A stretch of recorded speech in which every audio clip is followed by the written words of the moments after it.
पर्वत की तलहटी में एक गांव था, बल्लीपुर।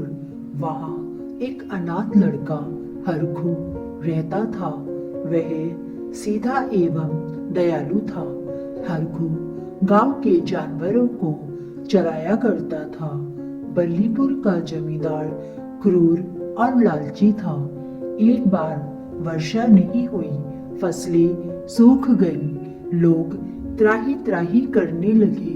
तभी जमींदार ने गांव वालों को आदेश दिया कि वे अपना अपना लगान जमा कर दें। किसानों ने बहुत कहा कि जब फसल ही नहीं हुई तो लगान कहां से दें, लेकिन जमींदार नहीं माना।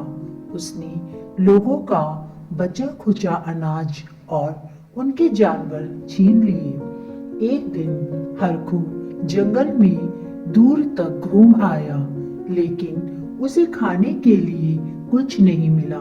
जब वह वापस आ रहा था, तभी रास्ते में एक कंदमूल दिखाई दिया।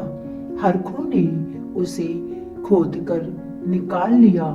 जैसे ही उसे खाने के लिए उठाया, किसी ने आवाज दी, बेटा, बहुत भूख लगी है। हरखू ने देखा एक बूढ़ा आदमी झाड़ी के पास बैठा था। हरखू ने कंदमूल बूढ़े को दे दिया। बूढ़ा कंदमूल खाकर बोला, बेटा, सामने पहाड़ी पर बोनों की एक गुफा है। वहां एक पत्थर की भूरी गाय है। तुम उसे उठाकर अपने गांव में ले जाओ। गाय चमत्कारी है, पूरे गांव के भोजन का प्रबंध हो जाएगा। हरखू तुरंत पहाड़ी की ओर चल दिया।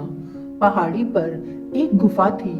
हरखू समझ गया कि यही बोनों की गुफा है। वह उसके अंदर गया। गुफा के दूसरी ओर पहाड़ी से घिरा छोटा सा मैदान था। वहां तरह तरह के पकवानों की सुगंध फैल रही थी। हरखू उस सुगंध के सहारे आगे बढ़ा। उसने देखा एक स्थान पर बहुत से बोने बैठे बढ़िया पकवान खा रहे थे। सामने पत्थर की एक भूरी और एक काली गाय रखी हुई थी। हरखू एक बड़े पत्थर के पीछे छिपकर बैठ गया। भोजन कर एक बोना भूरी गाय के पास पहुंचा। बोला, हे माँ, सबको खाने के लिए मिठाई दो। हरखू यह देखकर आश्चर्यचकित रह गया कि उस छोटी सी पत्थर की गाय का मुंह खुला, उसमें से मिठाई भरी थालियां निकलने लगी। बोने एक एक थाली लेकर मिठाई खाने लगे। हमारी भूरी गाय कितनी अच्छी है, जो हमें खाने के लिए स्वादिष्ट भोजन देती है। एक बोना बर्फी खाते हुए बोला, काली गाय तो हीरे मोती देती है। दूसरा बोना बोला, अब हम लोग आराम करेंगे। एक सफेद दाढ़ी वाला बोना उठते हुए बोला। उसी के साथ सभी बोने एक छोटी सी गुफा में चले गए। बोनों के गुफा में जाते ही हरखू उस पत्थर के पीछे से निकला। बूढ़ी गाय के पास जाकर बोला, हे माँ, मुझे भोजन दो। गाय का मुंह खुला, उसमें से पकवानों से सजी थाली बाहर आ गई। हरखू ने पेट भर भोजन किया। फिर वह बूढ़ी गाय को लेकर सीधे गांव चला आया।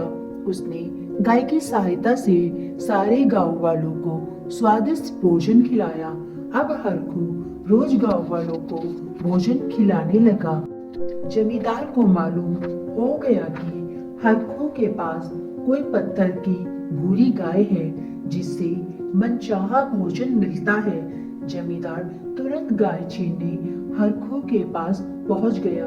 बोला, हरखू, यह गाय मुझे दे दो। जमींदार साहब, आपके लिए तो काली गाय अच्छी है, जो हीरे मोती देती है। हरखू हाथ जोड़कर बोला। हीरे मोती की बात सुनकर जमींदार की आंखें चमक उठी। हरखू ने जमींदार को बोनों की गुफा का पता बता दिया। जमींदार उसी समय बोनों की गुफा में जा पहुंचा। उसने वहां देखा एक छोटी सी पत्थर की काली गाय रखी थी। जमींदार ने तुरंत काली गाय उठा ली। तभी हवा में एक डंडा लहराया। वह जमींदार की पिटाई करने लगा।